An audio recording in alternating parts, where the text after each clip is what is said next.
You're stacked up when you did the back row too. Yep. I did it. It did not stack up. Well, you'd taken it off full screen. Oh, is that what happened? When you hit the space bar, you took it off full screen. All right, good morning, everyone.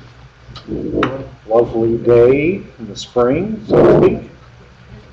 Sap's running at the R-Knot, which is good. Today, I think, is the first day we boil. Hopefully. Hopefully. It's not running yet. It's not running yet. It'll be this afternoon. We'll be this afternoon, the rest of the week, so that's good. You already know Steve Childs. He's going to be presenting a lecture today on maple syrup production. And I'll be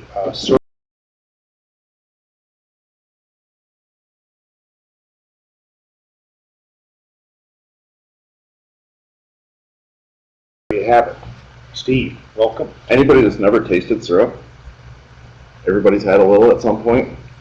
You say syrup, what do you mean? Maple, real maple syrup. Made right out of maple trees, not out of cornfields or something. So, we talked about how we get the sap last time. Today we're going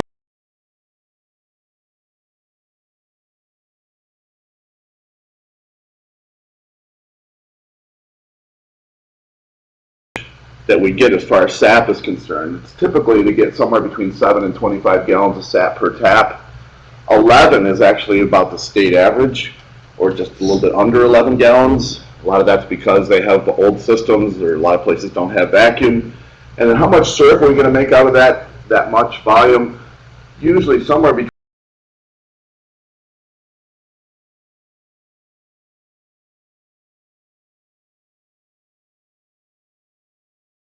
per tap. And that's something we will hopefully see rising dramatically over the next 5 years as people adopt some of the technologies that we've been suggesting. And the average there is just a little bit under 1 quart of syrup. Now, you start talking about thousands and thousands of taps, like at the R-Knot, and that's where you really start to look at some possibility of making some money at it. So we have some rules for processing sap. One of those rules is process as soon as possible. And when it's cold like it is here this morning, sap can actually sit around for a couple days. You start to get up into the temperatures where bacteria and yeast grow at a pretty good rate, anything above 50 degrees, and sap does not have a very good shelf.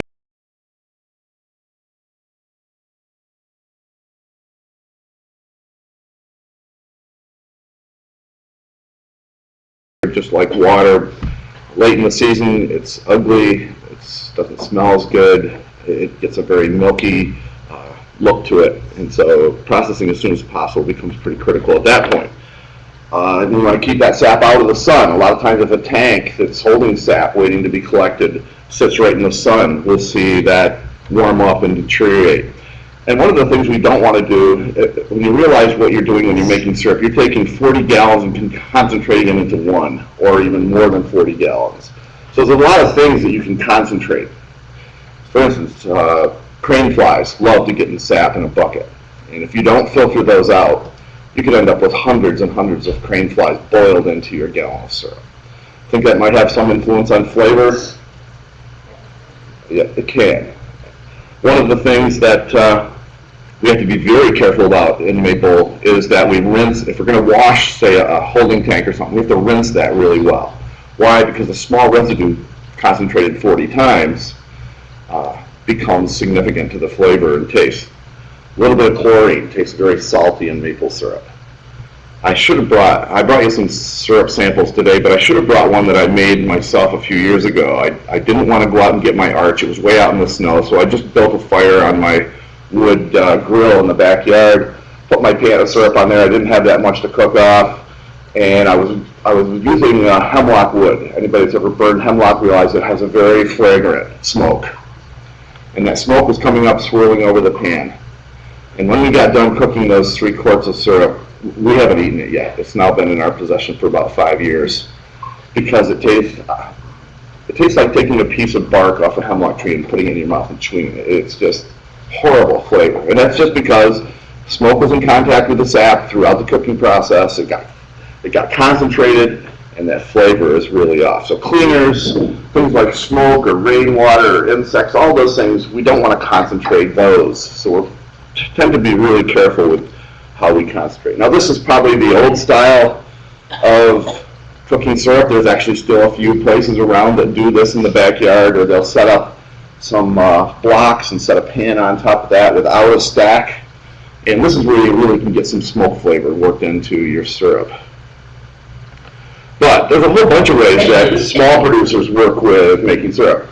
The roaster is an outstanding little machine for cooking syrup for a person who just wants to tap a tree or two. It's easy to control.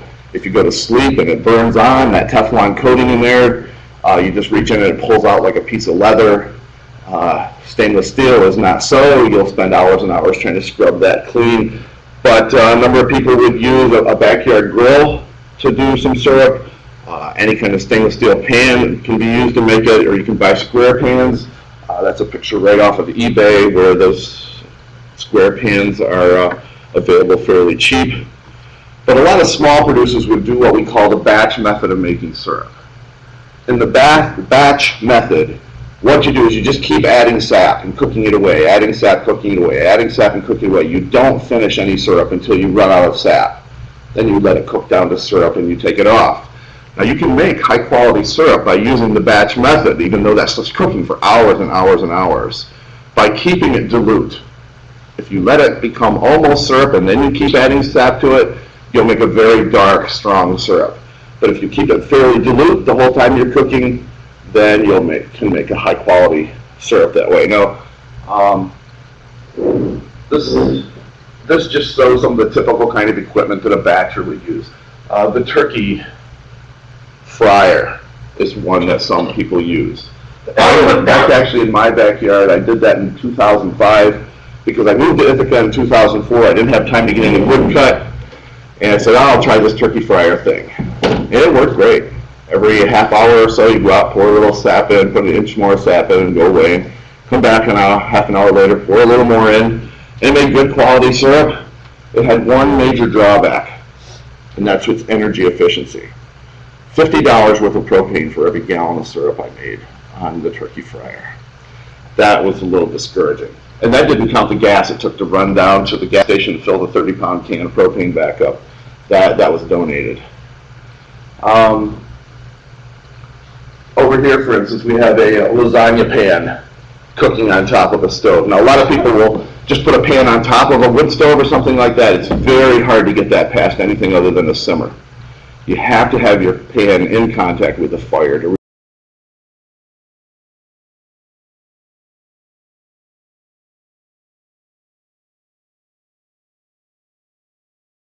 This is my backyard boiler now for 40 taps, plus the reverse osmosis, so I don't have to boil quite so much. But that's just a little 2x4 flat pan. This is an arch we welded up.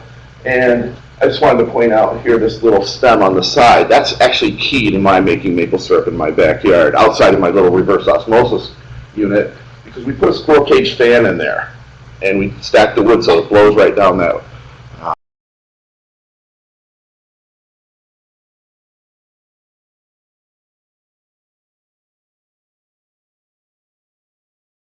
pace, and I've got 50 gallons to boil off of there. I'm only boiling off 3 gallons an hour. How many hours do I have to sit out there waiting for this thing to finish? That's like, what, 15 or something like that? That's a long time to wait for 2 quarts of syrup. Oops, Pete, I did that again. How do I get that back? Full screen?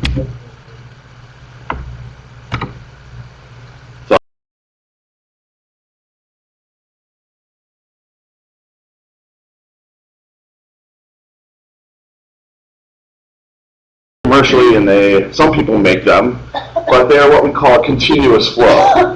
Somewhere in here, like here in this top pocket or here in the side pocket, you'll have sap continually dripping into that unit, and then on the other side you'll have syrup. So it's always got sap in, always got syrup off. If you were to measure the sweetness of that sap as it goes through that unit, it starts very low, and then it comes higher and higher till it's almost syrup as it exits. And you'll get a chance if you come out on Maple Weekend. Oh, you're all going to be gone, aren't you? Everybody goes home for spring break time? No? Maple Weekend at the Arnott.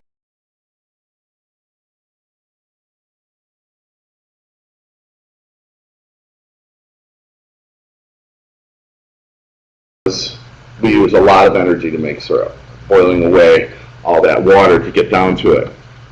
And what it comes down to is some of it comes down to cost per BTU. And this is just an example of wood at $170 a cord, or fuel oil at $3 a gallon, LP gas at just a little bit more than $3 a gallon. How much cost per BTU those fuels amount to? But cost of fuel is only one piece of the picture, because the efficiency of your equipment is almost as important as the cost of your fuel. And so we'll just take a quick look at some of that efficiency. If we look at standard efficiencies, if we're making syrup with wood, it's going to cost us about $6 a gallon just for the cost of the wood, just the energy that we use. Or fuel oil, it's going to cost about between $7 and $8 for every gallon of syrup that we make. And if you go to the propane, we're up to 10, and that's really that greater efficiency that you can get with some of those other fuels. Now, most of the maple producers in New York State use wood, but most of the syrup that's made in New York State is boiled off with oil. That's because smaller producers tend to use wood, large producers tend to use oil. And when you go in and watch some medium-sized or good-sized operations who are using wood, you realize fairly quickly why the big operations go to oil. Because it's very dangerous, actually. If you're trying to boil off for 10 or 15,000 taps, the fire that's required to do that, when you open that door to refire, if you are not in full fireman's gear, you would be singed. Because there's so much heat there to create the kind of temperatures that it takes to boil off a big flow of sap. So a lot of the guys who are big and do boil wood, they have a full set of gear that they use when they refire. But you can see where that would be fairly dangerous. And that's at the standard efficiencies. You can make systems very inefficient should you choose to do so. And there's my $50 I paid for a gallon of LP. Now the difference there is the roast or the fryer has no efficiency whatsoever. The fire's underneath the pan. The majority of the heat just goes up and outside the pan and disappears. Whereas an arch is designed to control how fast that heat passes over the pan and out of the system so that you get a lot more out of that rather than just passing it off into the air. Now if you have interest in this subject, there again, we have an Excel spreadsheet. And in that spreadsheet, you can put different pieces of information about your operation. What equipment you have, what your sugar content is, if you have an RO. All of that can be put into that software, and then it'll tell you what your, for instance, let's say I don't have an RO and I want to add an RO, and I go and put that information into the spreadsheet. It'll tell me how much money I'll have in energy savings that I can use to buy that RO. Guess how ROs usually turn out? They usually turn out that they make you money. Commercial RO scares you when you go to price $15,000, $16,000. and you just say, how can you possibly make that back? And then you do the calculations on energy savings that that unit gives you, and you find very quickly that if you're boiling oil, you can't afford not to have one because of it just pays back at that degree. So that software is available, and that's on the Maple webpage as well. So let's look at some basic facts when you're going to do maple syrup. To raise 1 pound of water 1 degree Fahrenheit, that takes 1 BTU. So raising the temperature is probably the least significant thing we do when we're doing syrup. Taking it from whatever it is, 50 up to 200, we're only going to use a few hundred BTUs. But when I convert 1 pound of water to steam, it requires 970 BTUs for each pound. That's a significant investment in just turning it from hot water into steam. So the first thing that comes to mind when you see that kind of information is, so what can I do that I don't have to make it all into steam? That's the big one. 1 gallon of water weighs about 8.33 pounds, and so when I boil away 1 gallon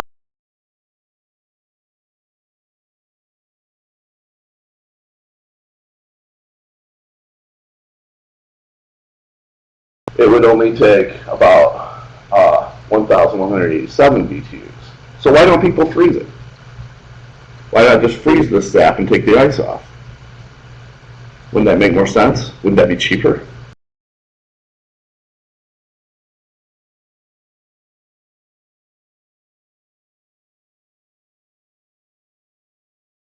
So that has never come into serious use in the maple business.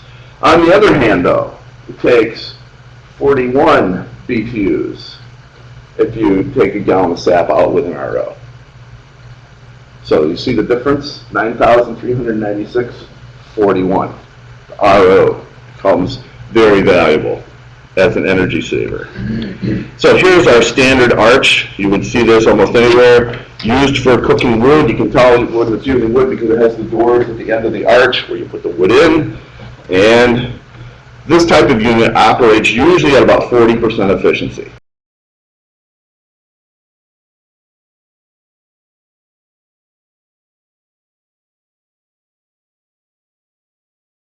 Where'd that 600,000 BTUs disappear to? Up the stack. Or a lot of it's used to convert moisture in the wood into steam that then goes up the stack. Or it comes out through the sides, it comes out through the doors. And if you use an oil or a gas, you jump to a 75% efficiency usually in a good arch system. So that's one of the reasons bigger producers go to the oil. It is more efficient, even though it is also more expensive. Now, if I can get an airtight arch, the part where I put the wood in,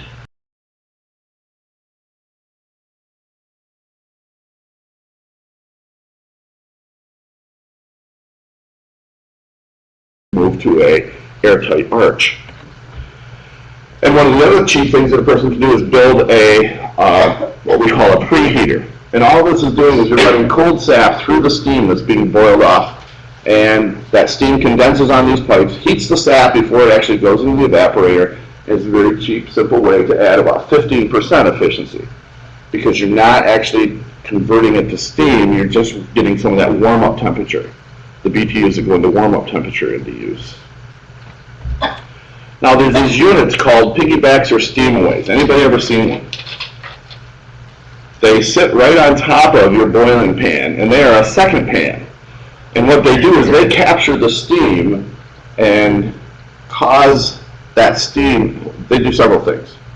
One, they create a place for steam to condense on the colder sap. Then they catch that condensate that falls off so it doesn't fall back into the pan. And then in the syrup that's being heated, they blow air through it, so it creates a turbulence, there we go.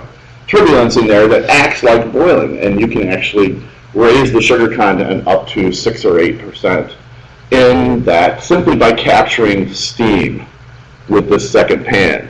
Now, if you've ever seen one, you usually would recognize it because instead of going into the sugar house and the pan is here with this hood that's about there, it actually looks like it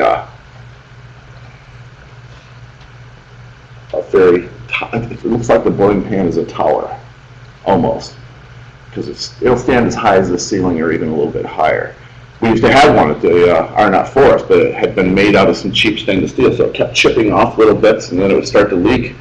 And the biggest issue we had was it's up on top, it's up there 6-7 feet high, and we have to get it down. It takes 4 or 5 people to actually handle the weight to get it down off of there, get it outside, someone has to solder it, then you've got to get those people back and get it back up on top and put it in there.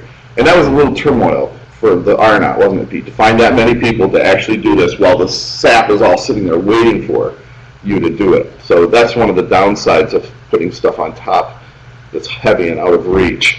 But you can increase, now what they changed their terminology a little bit when they advertise these. They say you can increase your throughput by 65%. In other words, if I used to get 100 gallons through my boiler, now I'm going to get 165 gallons through there with the same energy input. When you do the calculations on that, you start to say, is this a sales trick? Because I'm not sure this is physically possible with the calculations on energy. So coming from that spreadsheet I just talked about, we put in some of this information. We come up with prices like this. I'm not sure. Can you see them all right from back there? So what we have is the different energy sources: wood, fuel oil, LP gas, natural gas, coal, and how they would price out per gallon where we had an open pan evaporator with just a preheater. Now then we're going to bring a piggyback or a steam away in and see what that does to it. We're going to bring reverse osmosis into the picture, and then we're going to combine an RO plus a piggyback to see how far we can get with that. And what it shows here, this is how many dollars worth of energy goes into making a gallon of syrup. So for instance, with my standard open top wood arch with a preheater, now when I say open top, that just means it's not got a piggyback or something else on there. It actually has a hood, and you control the flow of steam. And so by simply putting the piggyback on there, my price goes to not quite half, $3.84.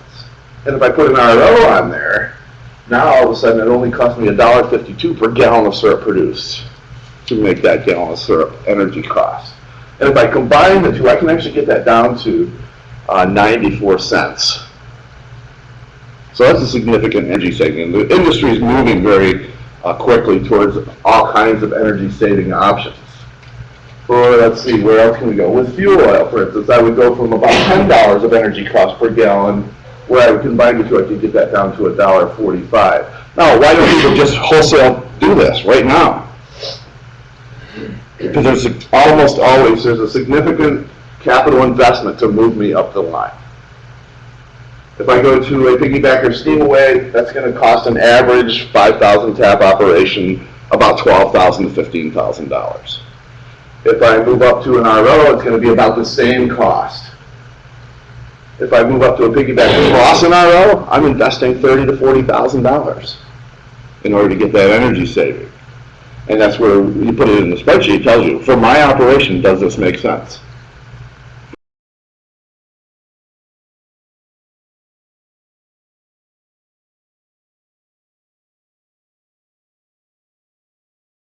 More advanced systems, just like to the energy limit savings, I guess, energy.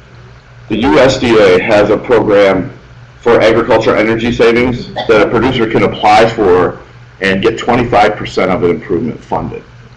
And there's been almost 100 maple producers who've gone through that process in the last 3 years and got some funding to do that.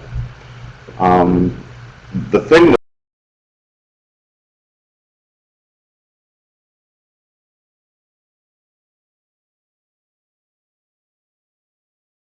not into buying new stuff for people who don't have it. So if you don't have an RO, you can't apply through there to get one. If you have an existing RO and you want to go to a better RO, then you can. And a lot of us would shake our head and say, you could get better energy saving if you would open that door up and let the people who don't have it at all move to something they don't have, rather than just upgrading something that you already have. Of course, when you realize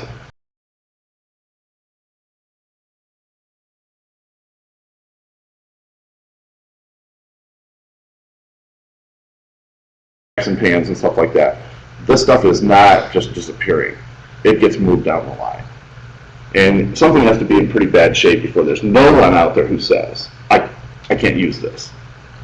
And that's just also a result of the fact that the maple industry is fairly rapidly expanding. A lot of small producers coming into it, and a few very large producers. Here's my reverse osmosis unit again. Uses about 12,000 or 0.01 kilowatts per gallon of water removed. That's probably a meaningless number to most.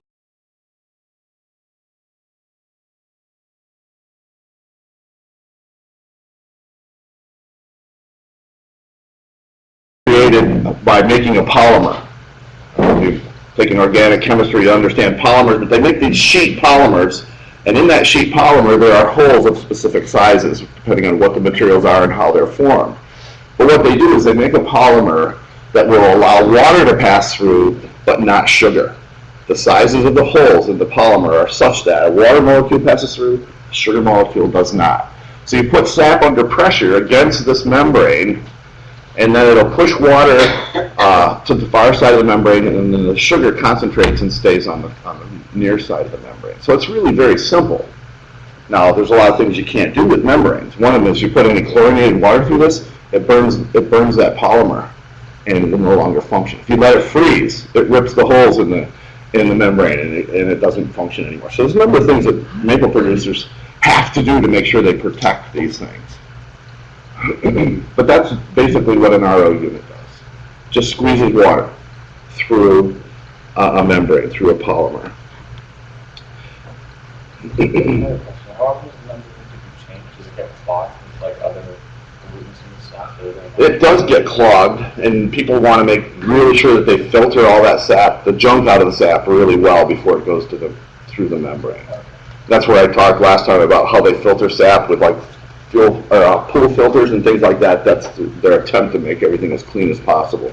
We use big cartridges in our RO unit at the RNOT. And when you get bad sap, about every 20 minutes you got to pop that cartridge out, put a new one in, because they clog up pretty fast when the sap gets ugly. This would be, but the membranes themselves can be as good for as long as 10 years or so if they're well maintained.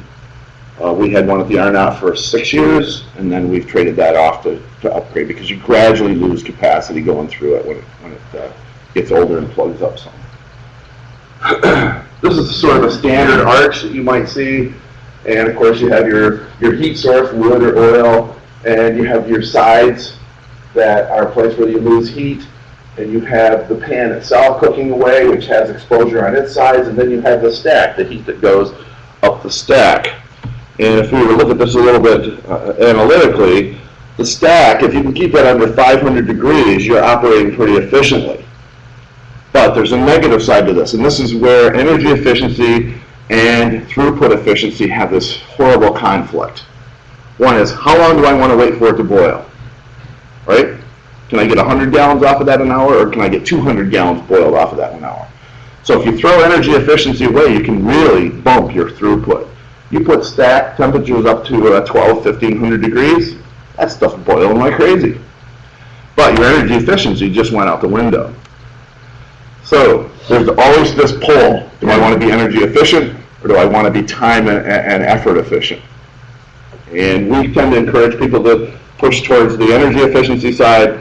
Those who make these units want to make them look as good as possible, so they tend to push towards the throughput, how much can I get through here. If we can put insulation on the sides of our arch, we can help control some of that heat loss. If we can get complete combustion, that can also help. But by far, all those things are very small and insignificant compared to if we can steam recover. In that steam, we have that 970 BTUs that it took to make it from liquid into gas, steam. And if I can make that recondense and capture that heat back out of each of those pounds of water that then turned into steam and are now steam, if I can capture the heat back out of those, I can make tremendous strides in energy efficiency. That's where the piggyback and the steam away do wonders for us. And then if you're burning wood, is all wood equal? Is there the same amount of BTUs in every pound of wood? How many say there's the same amount of energy in every pound of BTU wood? How many say that they are different? I put you with the slippery question. A pound of wood has the same BTUs no matter what tree it came from. What changes is how many pounds there is in the volume of the wood. So when you look at a chart like this, what really changes is how dense that wood is, not that a pound changes its value. A pound of wood is worth a pound of wood no matter where it comes from. But, for instance, the hickories are very dense woods. And then you get down here into the softwoods or hemlocks or aspens, and they are not dense woods. They're very open, airy woods when they're dried. So,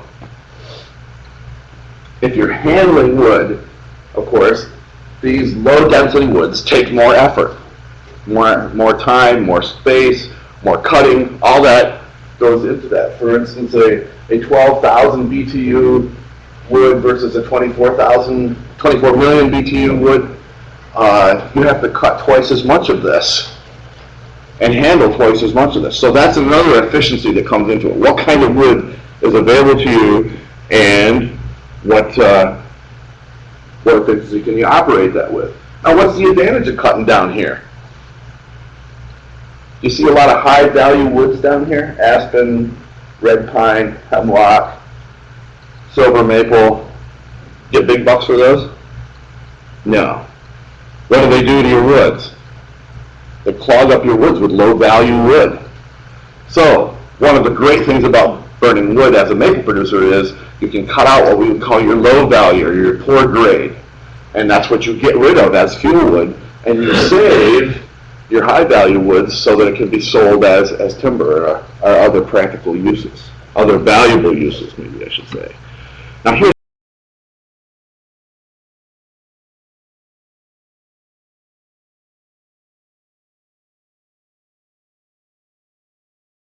your age, I didn't understand agricultural timeliness. But there are farmers who get things done on time, and there are farmers who are always not quite getting it done on time. And guess who makes the money? Timely people always make money compared to those who are never quite getting it done on time. So, if I'm out there cutting my wood in October and I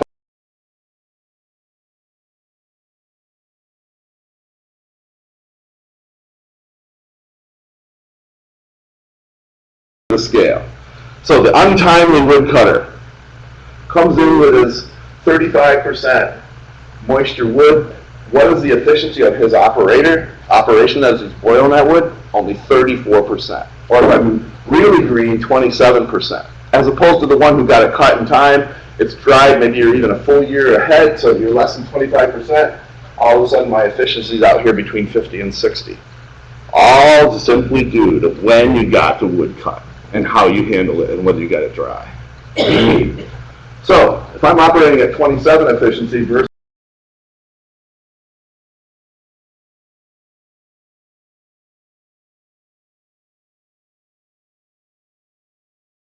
twice as much work. That's all right, I like work. So that's the statement of the never on time farm. I like the work. Now, one of my concerns as a maple specialist is these ROs are pretty expensive. And there's a whole bunch of people out there making syrup with 50 to 500 taps who it's just not, it's not in the picture. And I'm like, how can we bring it into the picture? Because I want them to save the energy, I want them to save the time. And so this is actually a GE Merlin water purifier. It's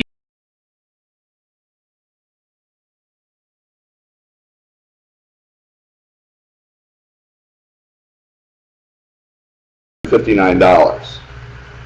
And so I put this together as a reverse osmosis unit and used it in my backyard operation, just so I could see if we could make it work for small. On the chart it says half a gallon of water will be removed per minute. Does that sound pretty good? How many gallons is that per hour? 30. 30 gallons an hour I can pull water off of my sap. That's my thinking when I see the chart, right? So that would be good for an operation that has as much as 150 taps, maybe 200 taps to pull off 30 gallons of water an hour. So if I get a run of a gallon per tap and I want to take half of that water off, I can do that in about 2 hours. That sounds really good. So I bought one of these and I put it together as an RO. I just had to add a shallow well pump. And then this is just set up for visual reasons. But here's my sap in, here's my concentrate out, and here's my water coming out of this nice little water purifier. But the issue that I run into right away is if I'm using water, I get 30 gallons per hour coming off in my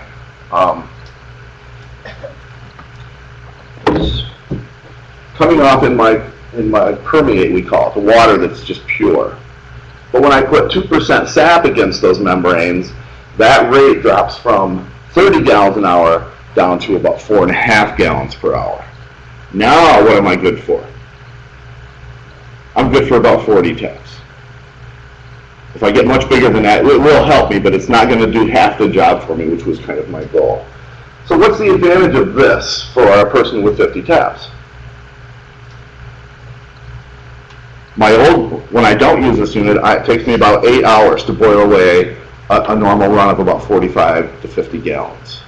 When I use this unit, now I'm down to just 4 hours of boiling away.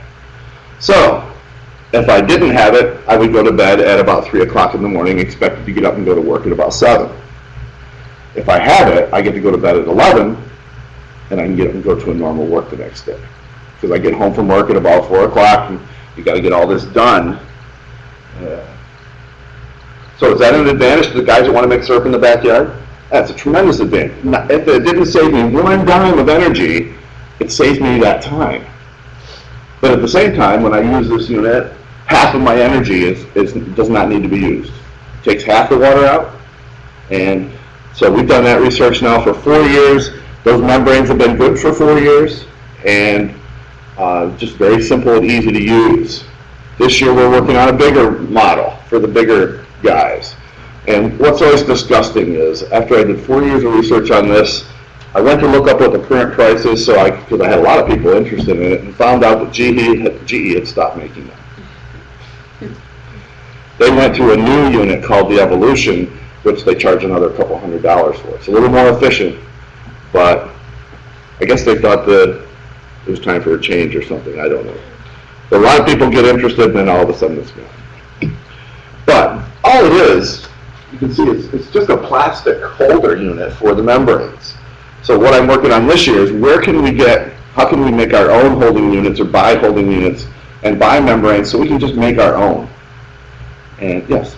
Can you do all 3 of those membranes, or can you cut it down to like 1 or 2 and still have some kind of, Actually, the top one is a carbon filter that they want to use in a regular water purification system. So I just pull that filter out. If you need a carbon filter with sap, you just have huge trouble. So it just has the 2 little filters in there. And my real curiosity, and this is what I'm hoping to finally get together this year, I'm a little bit behind because I thought the parts were ordered, and I found out yesterday that the Cornell financial hierarchy had not made the order and had not given instructions. So now I'm in catch-up mode on this one again. But when a commercial maple producer gets done with that big membrane, he's dropped 25% of his capacity. He no longer wants it. He wants one that will do all the work. But that membrane, in my mind, still has great potential for pulling water out of sap. So what I'm experimenting with this year, should I get the piece in hand before it's all over, is I'm going to take those old membranes and I'm going to put them just against a standard cheap pump with no fancy plumbing. Because when you run a real auto, part of that expense is it's running at 500 to 600 psi, and you got a special plumbing to deal with that. But if we put it at standard plumbing and we use a big RO unit that costs me nothing because my neighbor's getting rid of it, can I get that to give me 30 or 40 gallons per hour instead of the 600 it was rated at by just running it at cheap plumbing? That's my question that I want to solve this year, because I'm still looking to get an RO into the hands of those 200 to 500 tap operations. And there's a bunch of them. There are a lot of those in New York State. Any questions on Steve's interest in ROs? I love them. One of the things we always want to know is, am I losing sugar into my purified water? And I'm at 10 after, right? No, I got 10. Good. So I run this little hydrometer in there that tells me where we stand with sugar. No sugar has ever come through.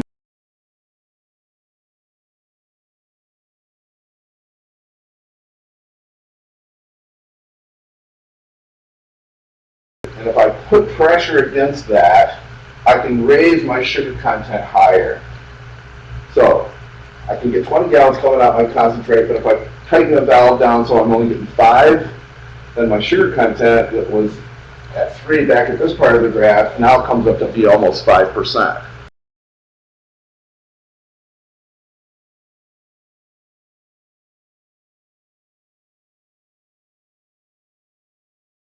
Content. The water that's coming off drops from almost 5 gallons down to 2.5 gallons. Then I'm waiting a long, long time again to get this all through here. So the whole goal becomes keeping my sap that's going through the RO as dilute as, I'm trying to keep that dilute, not putting high sugar against that membrane, because as my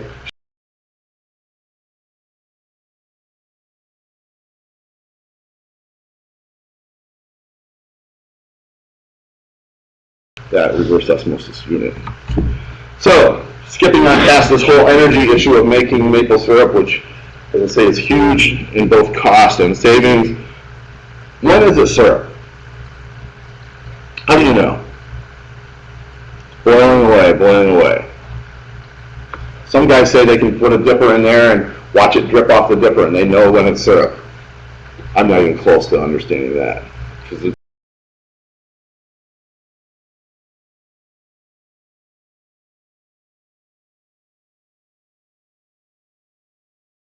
The thermometer is probably the most common one that people could use, and what we do in this case is we want to be 7.1 degrees above the boiling point of water.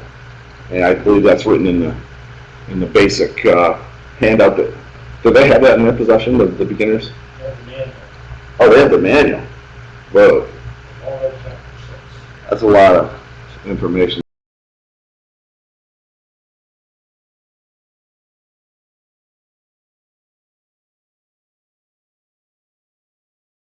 Boil water and then use that thermometer to look at a differential of 7.1.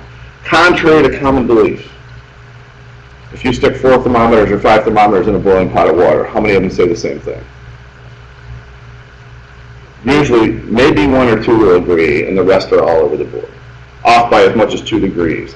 So when you're looking at this differential, it's important that you don't just add 7.1 to 12, the 212 boiling point of water. You will not be anywhere close to correct.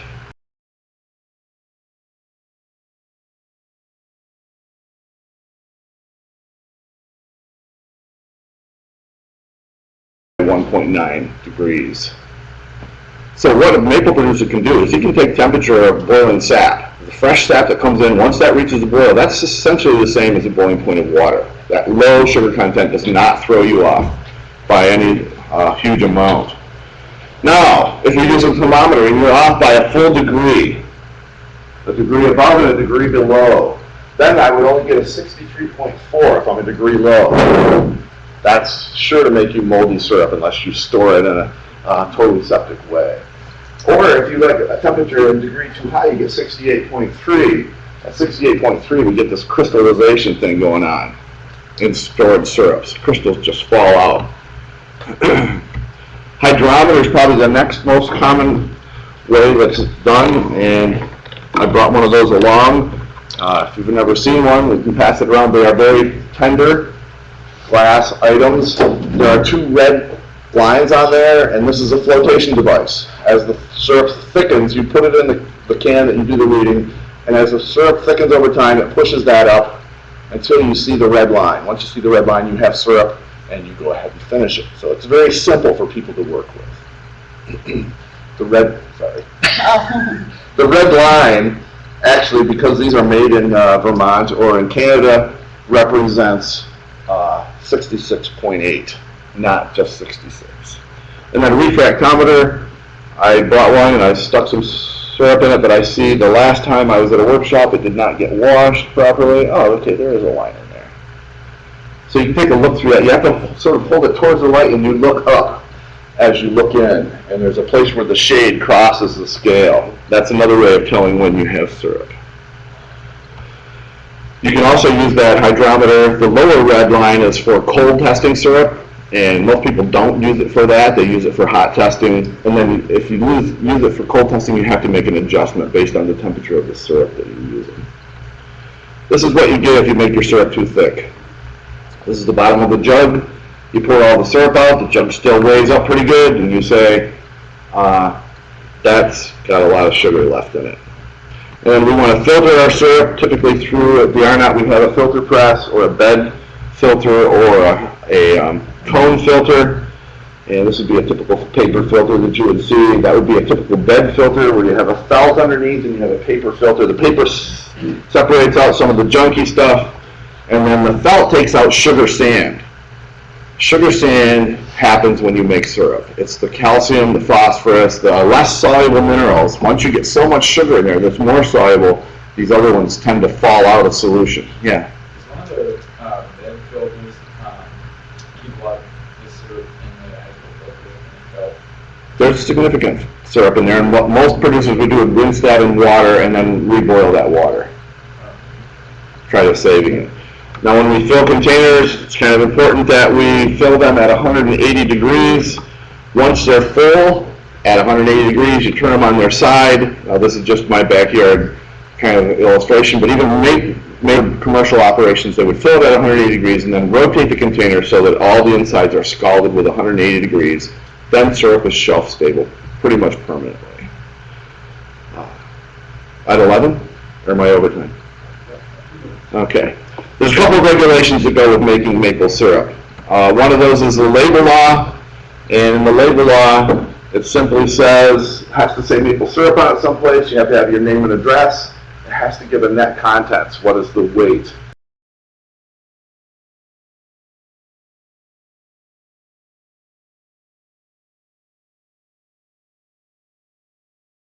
Standard would have something wrong with it, either the flavor is off or something along that line.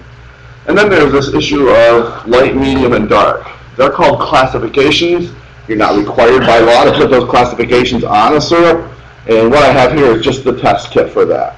So if you were going to make maple syrup that you're going to call medium, it would have to be lighter than the sample that says medium.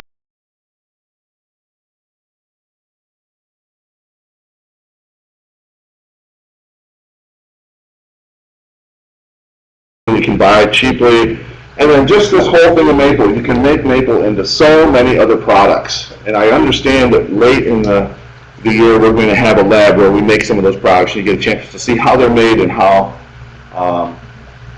you like them. This is a little maple cream being stirred. We'll make some maple cream as a class, and these different confections, it's all just a matter of how you manage temperatures, how you manage the mix of sugars that happens to be in that syrup, and how you handle the product.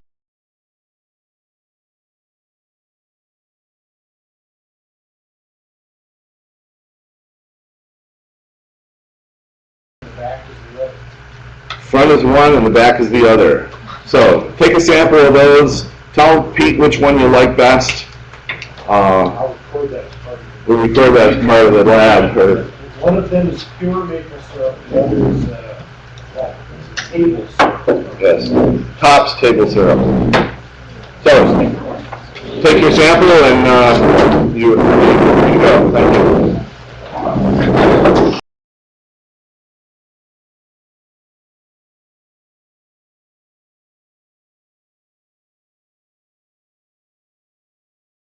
Smell them first. Smell them.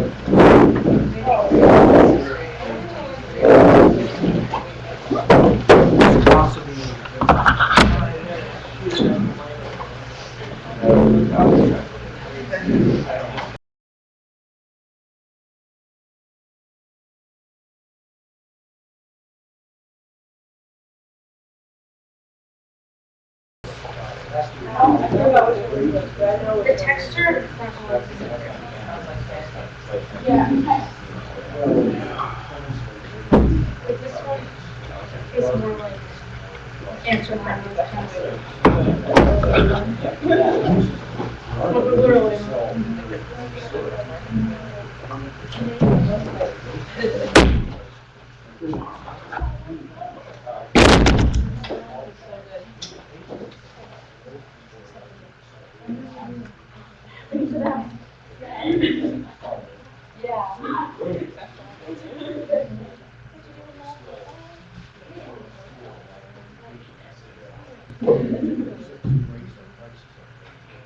So, the question, how many like the front row? So front row is one syrup, back row is two. And it's a dark. We'll have, in 2 weeks, we're gonna go to a local maple producer who will hopefully be boiling, we're gonna look at his operation. And we're gonna also make a trip to the yard office to do that.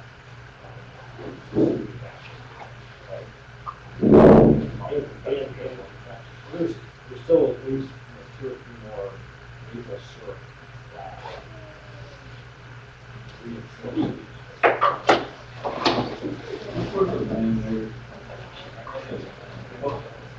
Good. Ready to mix that one. days like this, even though it's gonna be 40, I have my fears that we'll get this out someday. That doesn't mean it won't be good right now. Hydrometer pressure is not good to walk by. Stop that ventilation hole counteracts the concentration.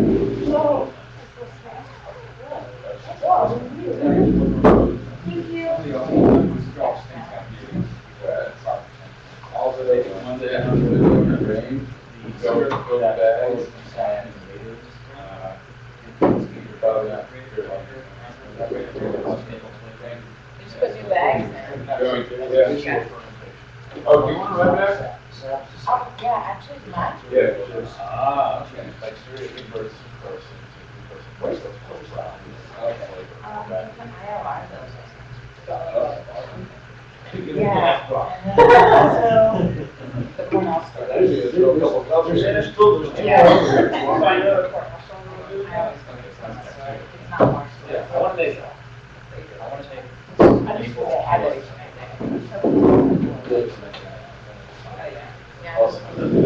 Registration papers with jam and white envelope. Why would you take the most expensive sugar in the world and turn it into a product that's cheap as all?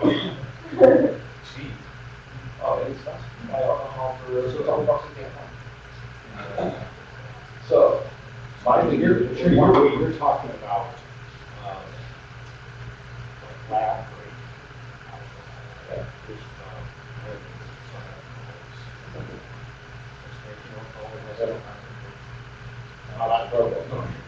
Yeah. So, if you want some maple hair, you would.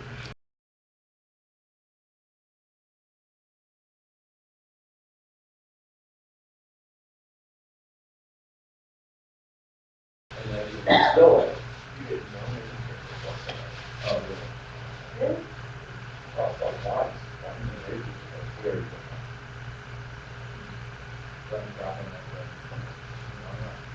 There are people who do it. There are people who come that sap and then concentrate it.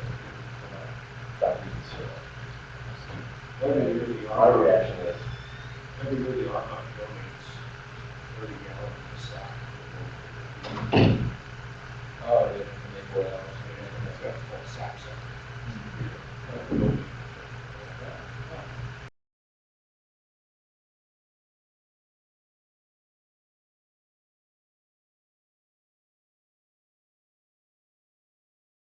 I had sawdust one.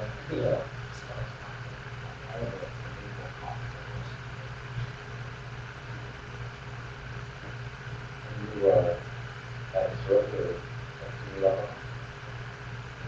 Like it's a maple syrup.